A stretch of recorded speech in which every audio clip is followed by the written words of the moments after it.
दोस्तों अस्सलाम वालेकुम। थोड़ी खिदमत मुश्तबा नासिर। एक फरियाद नज़म भैन दी फरियाद है कि मैं वल के आया घर शामी मैं पूछे अपनी भैन कोलों के गल है घर विच प्यो कोनी। भैन आखे प्यो बाजार गए इस गलू घर विच घ्यो कोनी। मेरी अमड़ी बचड़े किथे हैं क्यों घर विच सन्नाटा है। अम्मा गई है लाला वाले दी जड़ी ना घर विच आटा है। खंड घिंदे बा के थलियां ते आटा घिंदे बा के थलियां ते शला भी पिने गलियां ते साडा अमन सुकून विझा छोड़ई सारे मुल्क भी पिनवा छोड़ई।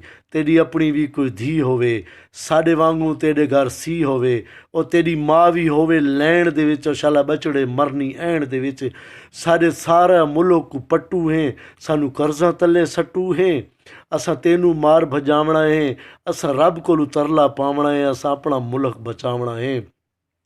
असां रत्ती पीली नीली तू रजियां तेरी तब्दीली तू रजियां तेरी तब्दीली तू कि टीवी खोला तां डरदी हाँ मैं अल्लाह अल्लाह करदी हाँ।